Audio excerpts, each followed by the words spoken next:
Hey, I'm Chris Arnell and I work with RE/MAX Posh Properties here in Austin, Texas, the great state of Texas. Anyway, ever hear about interest rates and how they've skyrocketed and it's a bad time to buy a home? Let me tell you something, it ain't. When you hear that kind of talk, that's really just people that don't understand the real estate market. Now, I'm not saying there's not times where you could get a better interest rate or maybe a better price or something like that, but there is kind of a give and take relationship between interest rate and the price of the home and the market, right? There's kind of this thing going on, and I'd like to take just a minute to explain it. So look, when interest rates were, say, at 3.5%, right? 3.5%, they're down low. The competition for those homes is high. There's multiple bids. The price is probably already higher starting out just for the listing price. And then you get people bidding and, hey, I'll give you an extra 20 grand and hey, I'll give you an extra 10 grand, right? So you get these prices for these homes that are sort of insane, right? So yeah, you get the low interest rate, but you got this super high priced, some would say inflated home price for your home, right? Which isn't the end of the world. I mean, that's just the market, right? The flip side to this is, okay, so higher interest rates, say interest rate is 6%, but the home is going to be more affordable because it's 6%. A lot of people go, oh my God, I can't buy a house. Look at the interest rates, they're too high. I'm not going to buy right now. I'm going to wait for them to come down, right? So you've got high interest rates and you've got lower prices for homes because people aren't really as competitive. The buyers aren't looking for these homes. They're kind of holding back a little bit, and then the interest rate is high, the home price is low, and there's no multiple offers. Maybe there's a couple of price reductions in there, and the homes sit on the market longer, right? So all those things cost the seller. They don't want to have their home sit for 6 months if it can sell in 3, right? I mean, that's just common sense. So that's how that works, right? So you buy a home now with say a 6% or 6+% interest rate. You get that rate and you're buying a home at a lower price, right? So that's going to even out because you're not paying over the amount that the seller wanted.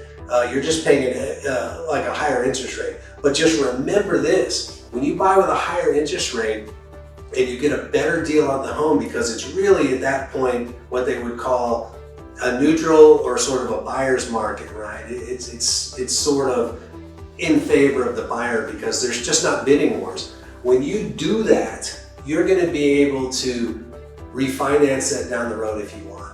So look, you might get a home that's 6% and you may pay on that 6% for a couple years, but one, you got a lower price, right? So that's a big deal right there. Then as you go down the road and things steady out a little bit, maybe interest rates go back down, you might be able to refinance this thing and say it drops 2% or 2 points, you might be around 4.5 or 4% for an interest rate. So look, you're going to get that lower rate eventually. It doesn't really work the other way around. I mean, if you think about it, I mean, it helps, but it's not as advantageous. When you buy the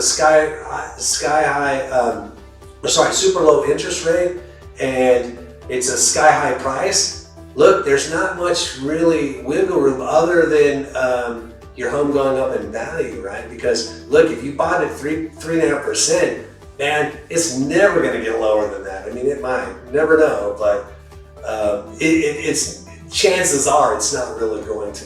So you kind of only can hope that equity increases in your home, and then when you sell it or something, you can make your money back and then some.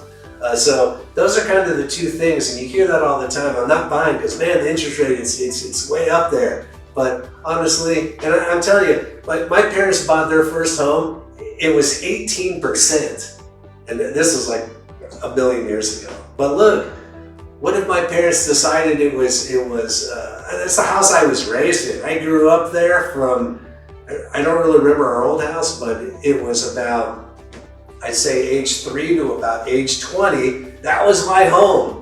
And if my parents had been worried about an 18% interest rate, I would have never had these memories of this great home. You know, granted, homes were a lot cheaper back then, so 18% probably it doesn't seem as insane now. I'm sure it seemed pretty insane to my dad though, because he was a salesman, and boy, you know, I'm sure that he was very aware of that price. But look, that was the way it was back then. He wasn't the only one. He had great credit. That was the going rate. So just don't get bogged down on that. That's all I'm saying. Don't get bogged down on this interest rate thing. I mean, that just fluctuates and comes and goes. And like I said, when the interest rate's high, well, prices are low. So look, it evens out.